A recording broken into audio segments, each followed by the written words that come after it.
Hi guys, welcome in this channel. This reading is for collectives. So energy of collectives around this time.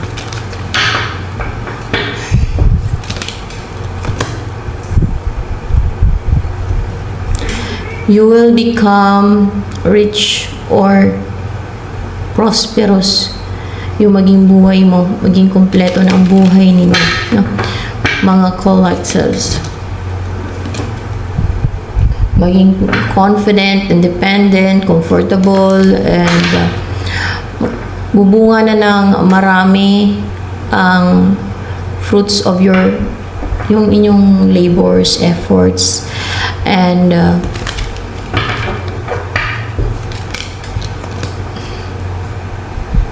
the High Priestess in reverse.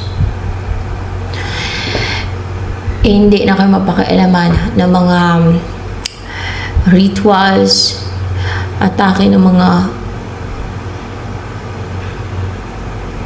witchcraft, mga ganyan witchcraft. Actually, ano to parang divination na to dito sa priestess, pero this is a ritual yung mga ginagawa nung mga nang atake sa inyo, para bang kasama na yung manifestation nila doon, witchcraft, no? Mga witches,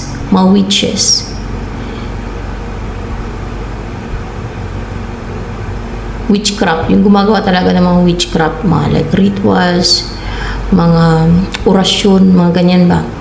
And the Emperor, so magsimula na maging stable yung mind ninyo, and you will feel secured, and may authority kayo na over your life, over yourself, na kayo ang may control ng sarili ninyong utak, ng buhay ninyo, na walang makapag-command sa inyo, walang makapagdikta, walang makapag-utos sa inyong isipan na mga gumagawa ng witchcraft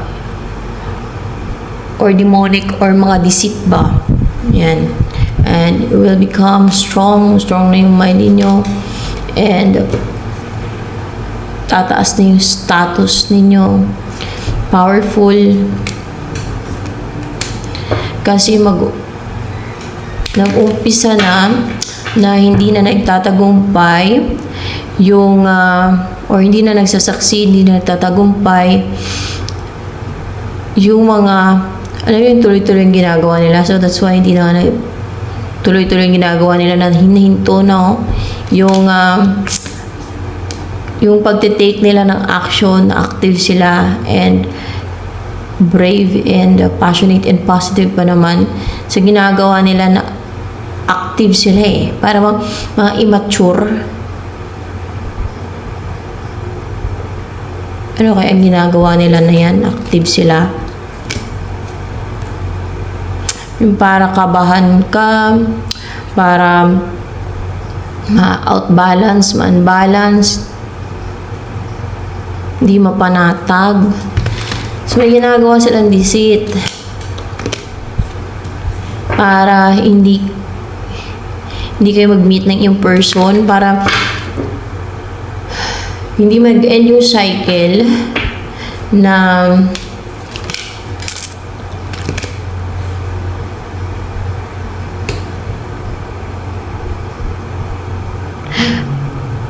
nagsasucceed sila sa ginagawa nila, na energetic and goal driven sila, na na mangontrol, na mang-restrict, witchcraft, na yung ginagawa nila, na there's collaboration, teamwork sa kanila para mangontrol, mang-restrict, mangpigil, manghadlang, mangontrol sa buhay mo, buhay ng iba. Ganun ang ginagawa nila, witchcraft. Kasi lang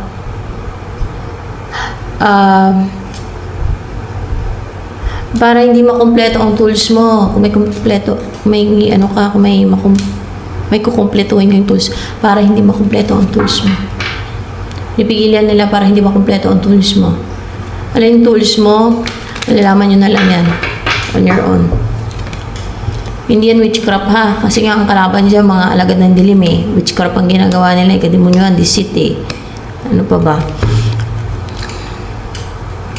Yung tools mo na yan, madidiscover mo yung sarili mo. Hindi yan kagaya ng mga ginagawa ng mga alagad ng dilim ng mga witchcraft o black magic. Malalaman mo na lang yan. Tools para sa mission mo from God. Kung meron kayong mission from God.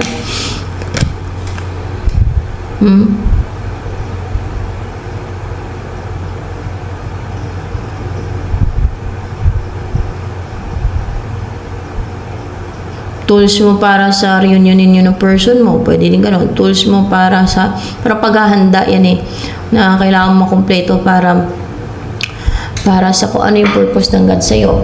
Ganun.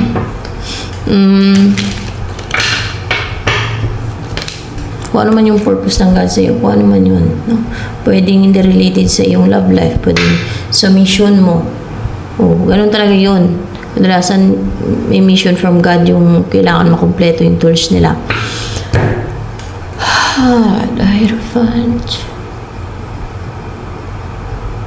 Malabas na yung Hierophant dito. Iba clarification lang to kanina. Lumabas pa rin na hindi na clarification.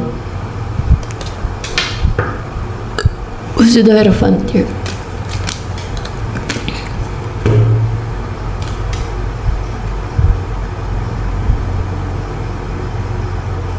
Nagwi-wish sila para mapaniwala ka ng yung mga manipulations, lies, illusions, deceptions nila, ploys nila na sinesent nila. Meron silang wini-wishan Ano yung jinn? Yung wini-wishan nila, yung hinilingan nila.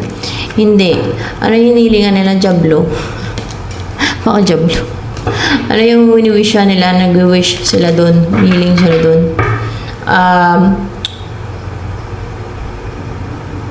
Demons. No, it's not demons. Ano yan? Elementals. Elementals.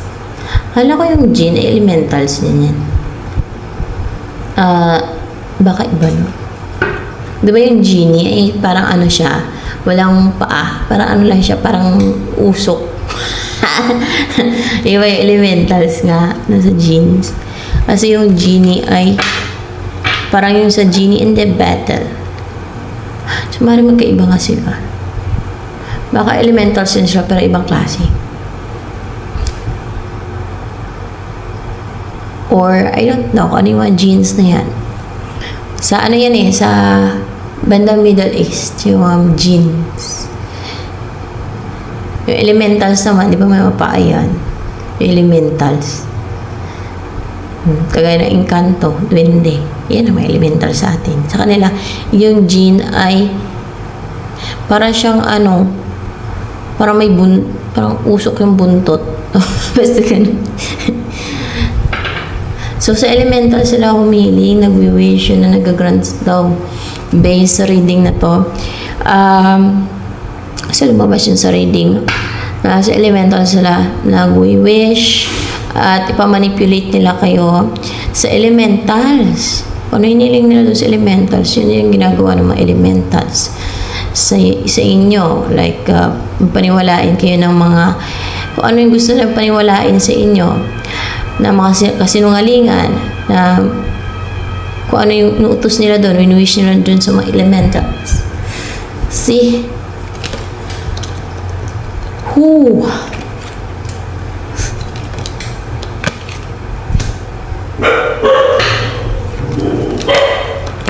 Daming disip dito sa mundo talaga. Ay, naku. The Hanged Man, 3 of Swords, and 8 of Cups. Babalik ngayon sa kanila itong, may babalik ko. Babalik ngayon sa kanila itong kung nasaktan ka, heartbroken, or pwede din yung na-atake sa puso, yung 3 of Swords yun related sa puso, no? Nasaktan ka, heartbroken, or sa pag-ibig, or else na-atake ka sa puso, kung pinatake ka na sa puso sa mga elementals, or kaya ay pinastagnant, chinain ka nila, yun ang mangyayari sa kanila, babalik yun sa kanila, sila na magkaganon. And magkakaroon ng hustisya ngayon. Tatanggalan sa iyo mga illusions, distractions, mga nanlilito sa isipan mo, yan. At magkakaroon ng hustisya. So, there's balance na. And, so the Page of Cups.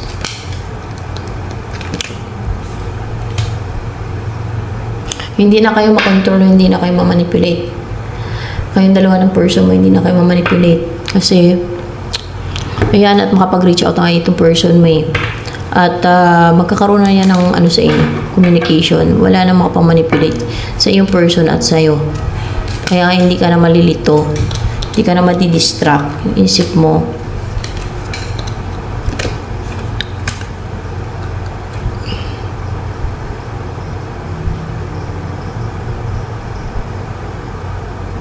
At naka-recover na din itong tao na ito na mag-reach out sa inyo.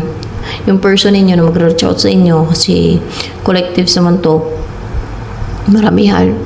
So, recover na sa emotional turmoil, sa regrets, sa mga losses niya. Kung past person mo naghiwalay kayo, makarecover na siya dyan. No? Na nasaktan man siya, naminayang, nagregret, nalungkot kasi hiwalay kayo. Or kung iba man yung nakarelasyon yun, naghiwalay sila, makarecover na yan siya.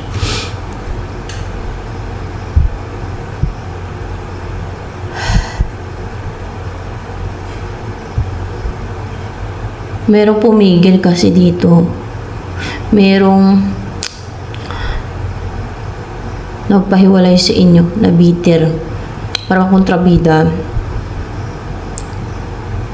Yung babae, kontrabida. Kung lalaki, di kontrabido, no?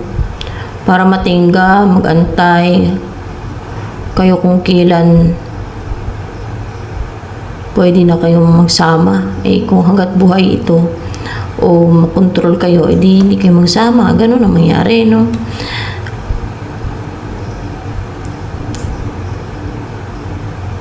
Siguro mamamatay na to. Itong pumipigil na to. Mamatay daw yan. Gusto niya kasing nakawin, gusto niyang agawin kung ano yung para sa iyo, para sa person mo. Kaya gusto niyang pigilan, mamatay daw yan. Siya ang dahilan kung bakit nagkalabuan kayo ng person mo, kung bakit lumayo ang loob ninyo sa isa't isa, kung bakit naging cold kayo, or hindi na kayo feeling at home, hindi kayo nagkaintindihan na mga ganon, kung bakit naging unstable, unsecured, and kung naging provider to person sa'yo, kung bakit hindi na siya nag-provide sa'yo, or hindi na siya naging willing na magkatuluyan kayo. Basta kung may mga deceit man dito, kagagawan to ng bitter na to, ng cold, and gusto niya mangontrol sa iyong love life.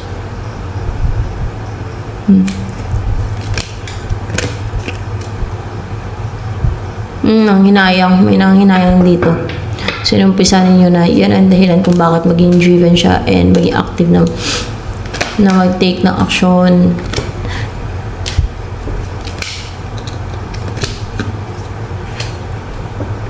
Kung kaya hindi to nag-take na action, nagmatigas to, na ano to yung pina-isolate siya, in a hermit mode, ginawa siyang isolated, in-isolate siya, through manipulation, deceit, para i-ghosting ka, para hindi ka asawahin, para hindi ka magkatuluyan, para hindi mag-take ng action sa'yo. Oh, grabe. Lagi may lumalabas sa mga reading ko ng mga ganito na situation, familiar, mga ganyan ang mga nangyayari. Siguro madami talang biktima ng mga ganyan. Pero remember, ang buhay dito sa mundo ay saglit lang naman, di ba? Kumbaga, experience na lang, at nakikita naman Diyos ang lahat-lahat ng pinagagawa ng mga deceitful at alagad ni Satanas na yan. At itatapon niya naman yan sa impyerno yung mga yan. Lalo't witchcraft ang ginagawa nila at kademonyuhan. At anong warning ng God sa Bible? Mga nagpa-practice ng witchcraft and sorcery, tatapon niya daw sa lake of fire and sulfur, diba? So, keep in mind. So, Five of Swords in reverse and Five of Pentacles.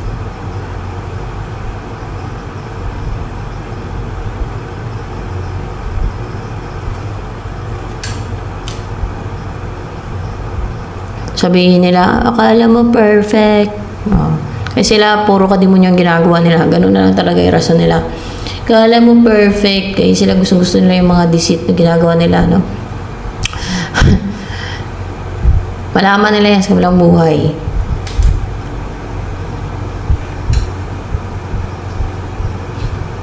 Saka, akala mo perfect nila. Sige sila kagawa ng deceit. Oh, Five of Pentacles in reverse. Di ba yung mga nagbago at isa bago na sila.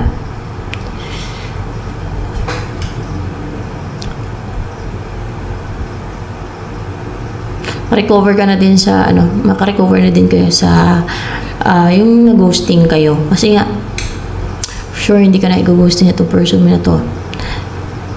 Hindi na ka i-ghosting ng inyong person. May makipag dito, makipag-ayos. Hindi na siya superior.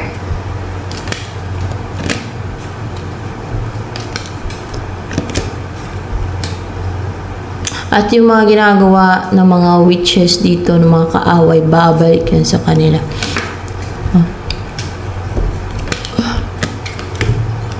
Matatanggal lahat ng mga karga nila. Wala na ng strength. Itong mga kaaway nito, mga witches, malagan ni Satanas yan. Mga anak ni Satanas. At mamumuhay kayo ng masaya, fulfilled ng iyong person, at peaceful ang buhay ninyo. So, yan, hanggang dito na lamang for collective reading.